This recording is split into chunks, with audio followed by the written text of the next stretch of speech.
Builders of Authority Live is an event for entrepreneurs and individuals that are looking to take their personal brands to the next level. We had over 60 attendees here at today's event. We had 8 incredible speakers and sessions where we were going through the individual tactics and strategies, the different pillars that you need to have to help grow and scale your business to the next level. So if you weren't here, next time we throw an event, you have to get in this room. There's so much valuable information, but all of this networking, all the people that are here, that's really what also makes coming to an event like this so special. We'll see you at the next Builders Authority Live, and thank you for the support.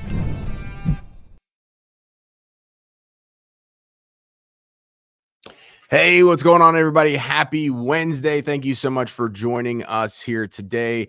This interview, as well as all the interviews that we do, is sponsored by Go High Level. Go High Level is the all-in-one marketing solution to take your marketing needs for your business as well as your CRM to the next level. Make sure to check out a free and extended 30-day free trial with some incredible personal branding bonuses that we're launching for the first time in the description of this video. I'm super excited to have today's guest on, which is Jonathan Mast. He is the owner and founder of Whitebeard Strategies, and he is going to dive into all things AI. Been following him for a while. Everybody says this is the guy to have on to talk about AI. We were just having a conversation before, and I was like, man, we got to go live because this is great stuff. So Jonathan, thanks so much for taking some time to chat, man. Well, thanks for inviting me, Adam. I'm thrilled to be here, and hopefully I can live up to at least part of the pre-billing. I don't know, but we'll try.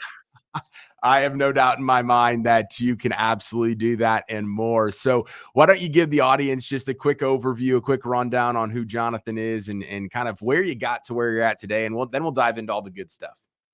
Sounds good. Well, I've been in the digital marketing field for a very long time. I sold my first website in 1995. In fact, I was just talking with another coach about it the other day. Literally, we mocked it up in PowerPoint, and then we hired somebody to develop it in HTML after we did it. So it's been a long time that I've been in the field. But my current venture with Whitebeard Strategies really began just over a year ago as I really got into AI, and I started realizing the types of things that AI could help me do as not only an agency owner, but as an entrepreneur and as a guy who got diagnosed with ADD. All those things thrown together, it just allowed me to get so much more done, and in my mind, really do 3 things that I've never in my entire life been able to do together. One is to save time. That's easy. Obviously, saving time makes us more money, so that's easy. But the third part is delivering more value to our clients. And AI lets us do all 3 at the same time. And I think that's so cool. And I'm also excited because as you and I were talking kind of pre-call here, I've used AI to help me in my personal branding, to build that brand and to build that up. And I believe AI amplifies existing skill and talent. And that's one of the reasons I'm so excited to talk to you about that, Adam. I love the stuff you talk about. I love the brand building you're doing. And I'm excited to maybe share a few tidbits about how AI can even help in that process. Yeah, that's incredible. I think a lot of people look at AI as just a quick fix or a band-aid to a situation that's going on. And certainly that it can be, but let's talk like big picture real quick, and then we'll dive into some strategic things. Sure. AI as a whole, right? So you're a business owner, whether it's you're trying to build your personal brand, you're doing your own digital marketing, whatever it might be. Give us a quick high level on like that 1,000-foot view of like what it is and what it isn't. Because I think there's a lot of like discrepancies of like, oh my gosh, it can fix all my problems or do all this stuff. But what can and can't it do on a very, very high level? Well, let me start with what it is. It's an incredible tool, but it's not an easy button. In other words, everybody wants it to be an easy button. They want to go, yeah, if I have AI just do this for me, then I don't have to do it. No, you still need to be involved. It may help you do it 10 times faster, 100 times faster, twice as fast. I don't know. It will absolutely help you, but it is not an end all be all. It doesn't take care of everything.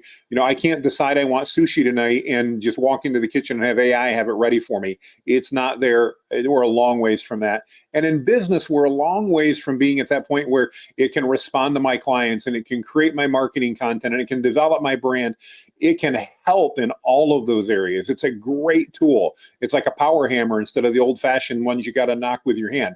But it's still a hammer that we need to use as a tool as part of our arsenal. Yep. Yeah. And I think what you said right there is like the easy button is it's not just that. And I always tell people, whether it's AI or anything else that's out there, whether you're hiring a virtual assistant or another employee, is they are only going to be good, AI included, with as good as the information as you put in there. So if you put in crap, you're Exactly. going to get crap back out. And so many people Right. type in very surface level things. They use very surface level AI and expect it to replace an employee or change their business. So let's transition a little bit. So obviously most people that are watching this are an entrepreneur. They might be a digital marketing agency owner, but regardless of where they're at or what industry they're in, they're looking to build their brand, maybe their personal brand, maybe the brand of their business. What are some tips and strategies that you have for that individual that will help them take their brand marketing and advertising to the next level? Well, I think the first thing is I think AI helps you better understand your audience. And the better you can understand your audience, the more helpful you can be to them. And I believe that's the best way to build your brand is by being helpful to that audience, being seen as that expert because you're providing value to them. And I think AI helps us do that because it helps us better understand the audience. Additionally, in my case, and anybody can do this, you can train AI to use your tone and your style. And so when I have an idea for a social media post, a blog post, a press release, just even a campaign I want to run, I can use AI to help me expedite the creation and the execution of that. It's not an easy button. I can't just say, okay, I want to do this drip campaign through High Level and make it all happen. No, I can't do that. But I can take what would have taken me 4 hours to do just a year ago and probably do it in 30 to 45 minutes today. And that means two things to me as a business owner. One, I actually get to implement more of my ideas because that speed to implementation, AI helps me with that and makes it happen. The other part of it is I get to identify my failures faster. And we all know when it comes to marketing or branding, sometimes we've got amazing ideas that we end up finding we were the only people on earth that thought they were good ideas. And AI lets me fail faster. As weird as that sounds, that's good because then I can recompose, figure it out, and try my other examples or my other ideas until I find those messages that are really resonating with my audience that help establish my brand and help position me as that expert in my industry. That's powerful. So walk us through, you mentioned, hey, if I have a post, if I have a drip campaign, if I have whatever I have, what are like some of the high level steps that you literally take as like, hey, I'm going to go do this, I'm going to go do that. And like walk us through that process. So the first thing I'd recommend everybody do before you even dig into that process is you need, and I'll say ChatGPT, you can use ChatGPT, you can use Gemini, you can use Claude, whatever your favorite model is, but have it interview you to identify and create a tone and style document.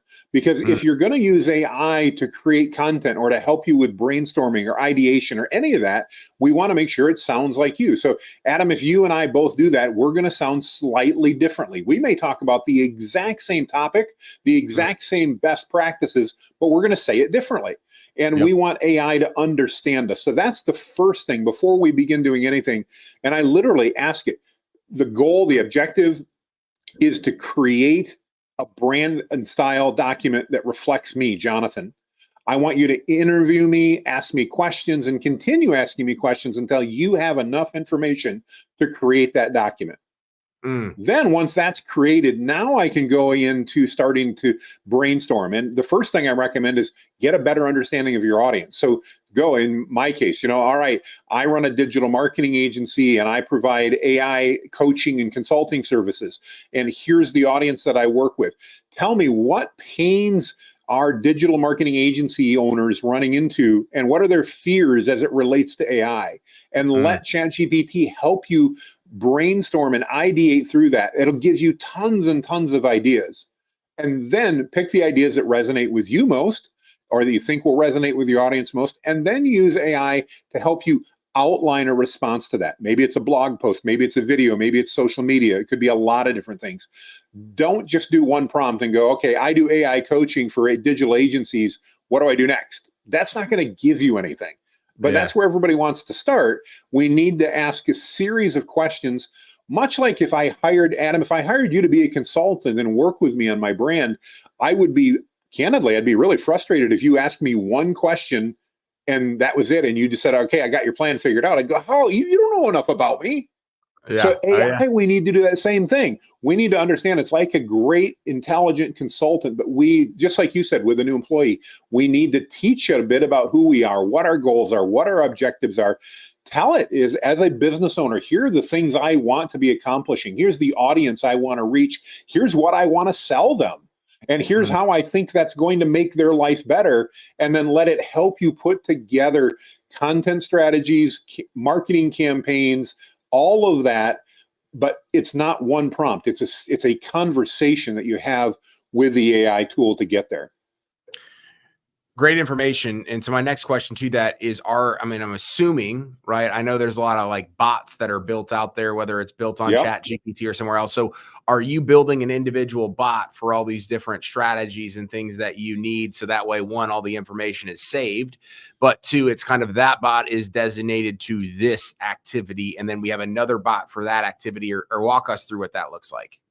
Really good question. So I'm probably a bit of a contrarian here, Adam. I'm not a huge fan of building everything out in bots right now. And the main reason is how fast the models are changing. We're seeing things rapidly change. OpenAI just came out with ChatGPT 4.0. Claude came out with 3 different versions of their new Claude 3. Meta just launched Llama. There's more and more. There's so much happening. So what I do is just a little bit different. And what I recommend people do is go ahead and create a background bio on yourself. Literally, in my case, it's a Google Doc. That Google Doc contains relevant information that's already been processed through AI and optimized, because once it's done, I ask it to optimize it to get rid of all the fluff and just give me whatever ChatGPT needs in order to execute on what I'm doing. And now whenever I want to do something, instead of saving prompts, everybody's asking, where's your list of prompts? What do you do? I don't have a list of prompts. I have a list of commands that I use inside of prompts that I create. So I've got one that I use that is my personality and my tone and my style. And it talks about my Myers-Briggs personality, my DISC personality, my Kirby Bates, I can't remember all the tests that I've taken, but it's got all of that in there. And it is in about 75 characters. It makes perfect sense to ChatGPT, to Claude, to whatever else. And so now I can do anything I want. I can be brainstorming and in the middle of that go, all right, now I want you to create this and use this tone and style. And I paste that snippet in and I've got everything I need. I could build out a custom GPT, but the problem is now I'm stuck working with just ChatGPT. Maybe I want to use Claude and maybe I want to use Gemini. Probably not Gemini, but I want to use something else. And so I'm trying to figure out ways to do that. And I can't do that if everything's housed in a proprietary system. I could build it outside of that, but that gets expensive and much more complicated. In my case, I do most of my prompting, Adam, based upon a clipboard management tool that I have that I save these snippets in. I've got about 12 of them. That's all. There's not a lot. And I do my prompting with that, and it allows me to get great answers very fast. And the beauty is I don't have to worry about logging into this system or logging into that system, whether I'm in ChatGPT, whether I'm in Claude, whether I'm in Gemini. I can be anywhere and I can ask those questions, get access, and get the information I need. Awesome. So I don't want to go down a rabbit hole, but like, what are the difference? Like, what are the pros and cons to all of those different ones you just mentioned? I'm only really familiar with ChatGPT, but I know you said Claude and Gemini. Like, walk us through a little bit of pros and cons on those. Yeah, if I can, let me do one other contrarian thing that I do. I'm not a big believer in buying every new AI tool that comes out there. I do buy a lot of them and I test them, but most of them, it's like, that's junk. 99% of the tools that are out there, probably 98% of the tools that are out there, are simply rebadged versions of ChatGPT or Claude or Gemini, and mostly ChatGPT. So if you're starting off, use ChatGPT. It's the most powerful model. It's got the most flexibility. It'll do everything you need. And for $20 a month, you can't find a better investment on earth. It's so worth it. I also use Claude and I also use Gemini, partly because it's what I do for a living. I need to know these because I need to compare and I need to tell people, why should you use ChatGPT over Gemini or Gemini over Claude or vice versa? At the end of the day, though, any one of those 3 models, ChatGPT, Google Gemini, or Claude, are perfectly suitable for 99% of the things that any entrepreneur is going to do. Mm. And if you start there, over time, you will then start identifying, hey, I could use some help in automating this. And that's where I think some, not all, but some of those other tools come into place, because I can use it to automate processes. When I write a blog post, for example, I use it in a different application. It uses ChatGPT, but it has 47 different prompts that it uses to write one blog post. That saves me time, because I don't have to, those 47 prompts are now programmed in. I don't have to manually go through and enter every one of those. So that cost me a little bit of money, and now I have it, and that's far more efficient than doing that manually. But most of the apps that are out there, again, start with ChatGPT. If you need to expand, take a look at Claude, take a look at Gemini, and even Meta's new Llama is pretty darn good. Yeah, makes a lot of sense. I think a lot of people go down the rabbit holes. If I got to try this, I got to try that. They don't end up paying for ChatGPT because they want to use the free version. And it's like a whole thing that rabbit holes that people go down. And the bots thing, I'll be honest, I was kind of going down some of the bot rabbit holes, creating some on my own for a second. Not anything crazy, but just like saving a bunch of information in there. And I never thought about the point in what you said is this information and this technology can change so quick. And so if you're using an outdated version of all of that stuff, or if it hasn't been updated, not that you would be left behind, but like you're not playing with the latest and greatest stuff that this platform has available. So I like taking it off, saving those prompts. I think that's absolutely phenomenal. So what I'm hearing is you're actually, not that you're against those things, you would just not at all recommend somebody, hey, if you're on the fly, if you're doing a bunch of stuff and you want the latest and greatest, keep your commands and keep your snippets and things like that separate. So then that way you can take and plug and play everywhere. I find that works really well. And I look at AI, it's much like I've got a full-time assistant that's always with me. It's in my pocket. It's right next to me. Why? Because I can run it on this phone. There we go. I can run it right on that phone. And even better, I can talk to it. I can use ChatGPT and use its voice mode to literally talk to it and have it talk back to me. So if I'm in a hands-free state, I don't even have to touch my phone. I can literally, while I'm driving, engage with that. And that's good because I have tons of ideas as an entrepreneur while I'm driving, and I want to be able to get that response. If I have to use a special tool and log into it and find it and all that, that removes that flexibility, that impulsiveness, that in my mind is where some of the value AA comes in that speed implementation. I want to be able to have access to it now and get what I want and be able to have it turn around. Again, it's almost like having an assistant that's with me everywhere I go. They're in my office, they're in my car, they're literally with me wherever I'm at.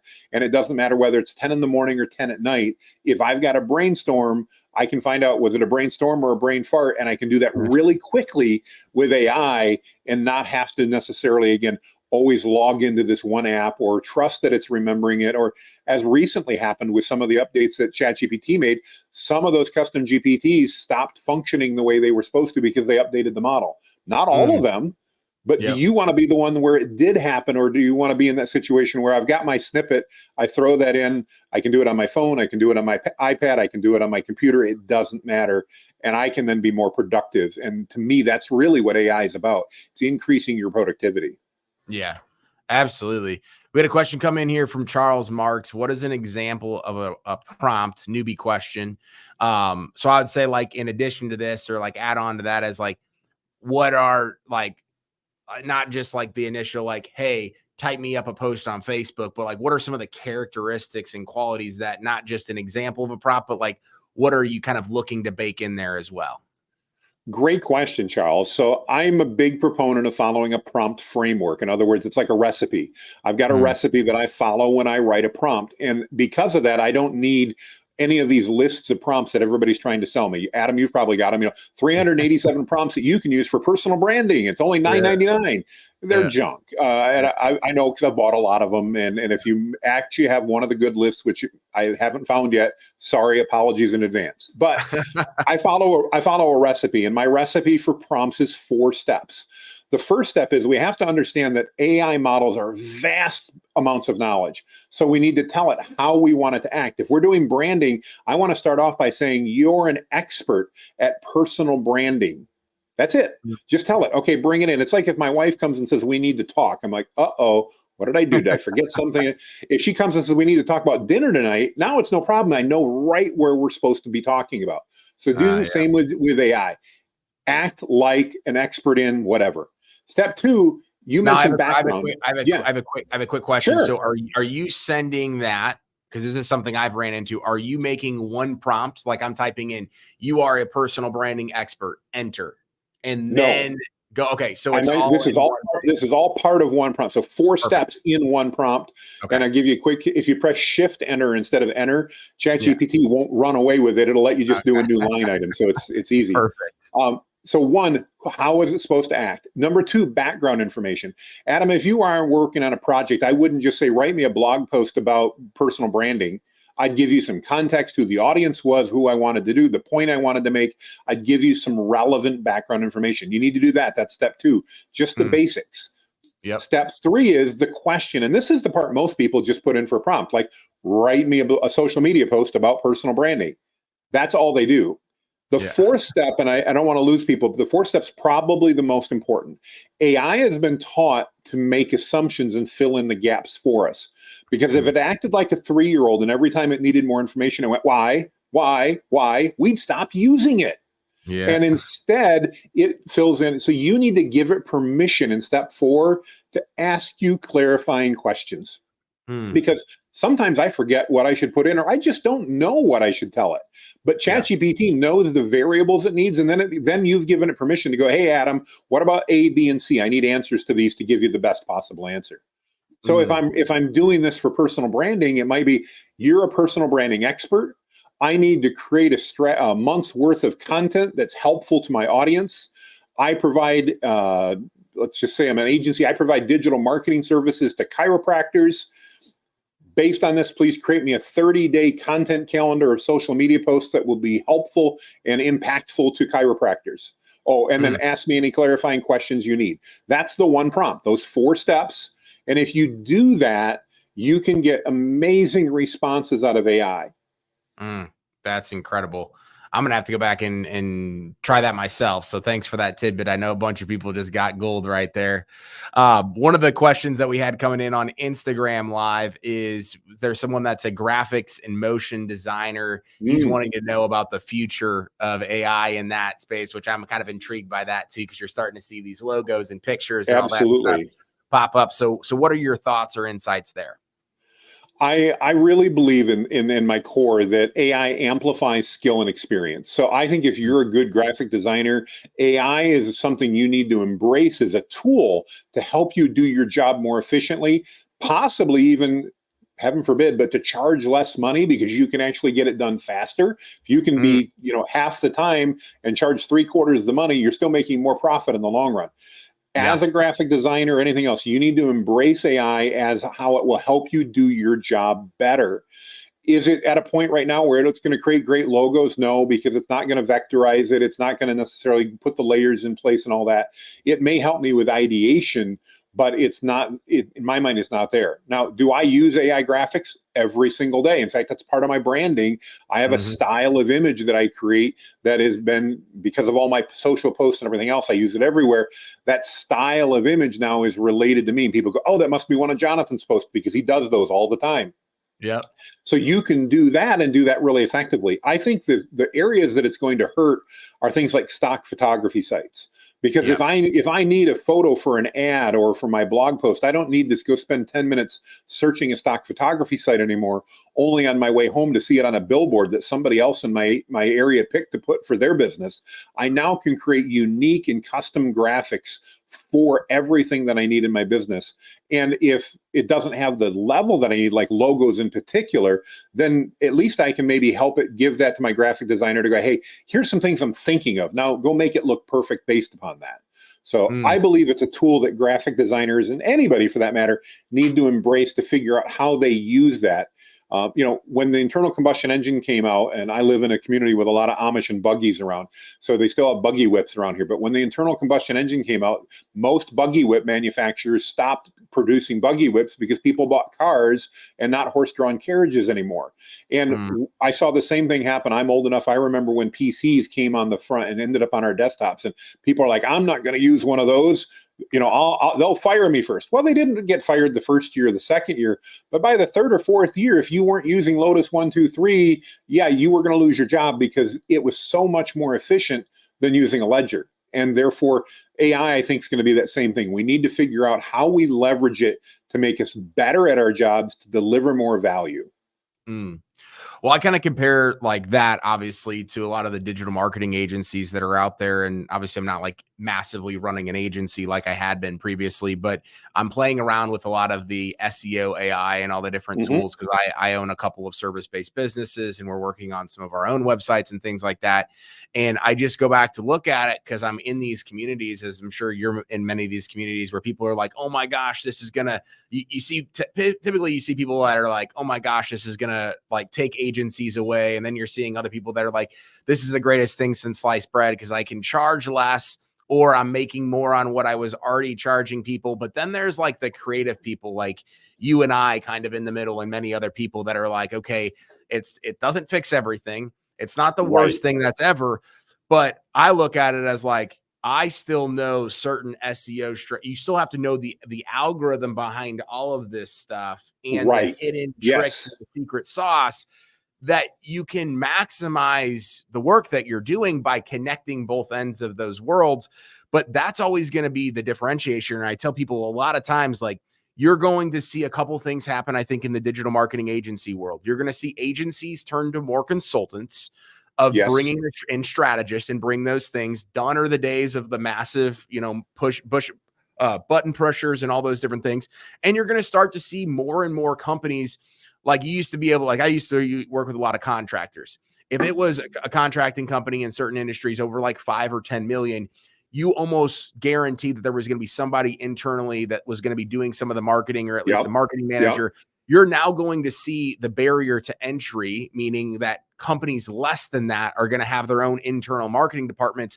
With the help of AI, they're still going to need someone to come in and say, hey, don't step in this hole. This is where the gold's at. 110%. They're going to need those guides to walk them through. And I totally agree with what you're saying, Adam. I mean, especially in the digital agency world, your AI is going to replace some of those repetitive tasks that we do. I did a mastermind last night and I went to a number of agencies and I showed them how we created a 52-week drip nurture campaign. And we were able to do so in about an hour, including all 52 emails ready to go into high level. And if you didn't know marketing, though, and this is one of the things the agency said on the call, they loved it because, one, it lets them give more value to their clients, but their clients aren't necessarily going to know the right questions to ask and the right processes to take, so that they couldn't do that same thing in an hour, even if they had the exact same tools, because they don't have the experience to get there. And that's, I think, something we all need to remember as entrepreneurs and professionals. Our experience and our skill is what AI amplifies. I think I told you before, I will never be a great heart doctor. No matter how much time I spend with ChatGPT teaching me about being a heart surgeon or a heart doctor, I will never be a good heart doctor because multiplying zero skill times anything is still zero. Yeah. But I'm pretty good at some other stuff. And if I can use it to amplify that, maybe I'm already a 10 on a scale or maybe a 9 on a scale of 1 to 10, and I multiply that times 100. Now, all of a sudden, I've taken an exponential leap over everybody else. Yeah. Yeah. No, I mean, I couldn't agree with you more there. So as we're finishing up here, Jonathan, first off, this has been absolutely incredible. I've learned so much. I know the audience has. I know there's been some people that light bulbs are going off like, hey, I've been overcomplicating this entire process. We have a couple questions that just came in. I want to ask those real quick, and then we'll finish up because I want to dive into where people can stay a hold of you, some of the offerings that you have, as well as I want to talk about your Facebook group too, being a branding guy. But Charles asked, can I use my ChatGPT bot on other platforms? So yes, you can bring it. It will integrate with some platforms. Although at the end of the day, what normally ends up happening is we end up using tools like Zapier and Make to actually create a connection, like between maybe a website chatbot and ChatGPT. Chances are we're not going to use ChatGPT on the website. We could, but we want to control more of it. We want to train it with more data, and therefore it's going to be better to do that with some type of automation tool like Zapier or Make. Awesome. And so talk to us a little bit about the Facebook group. I know Bryce Nold wrote that he's in your Facebook group. I'm in that group too. It's awesome. Talk to us a little bit about that group, what people can kind of expect in that group, where to find it, and what all you do in there. So we've got a group of just shy of 120,000 entrepreneurs. It's all about AI prompting for entrepreneurs.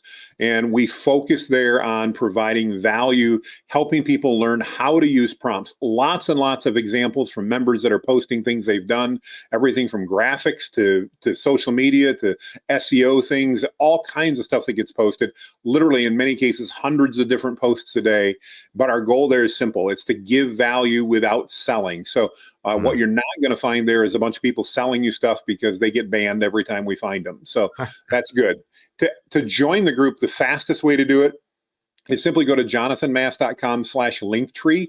I could give you all kinds of different links, but just go to jonathanmast, my name.com/linktree. You'll see a link right at the top to join the free Facebook group. You click on that, it'll bring you right there. You do need to apply, but we let everybody in, but it's a private group to keep out all the spammers and everybody else.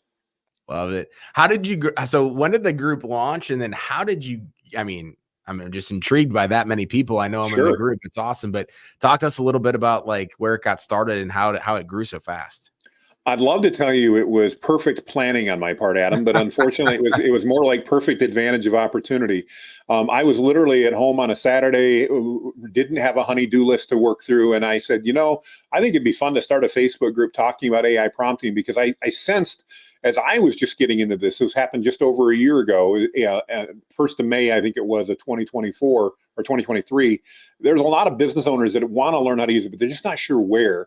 And everybody was trying to sell them tools, not teach them how to use the basics like ChatGPT.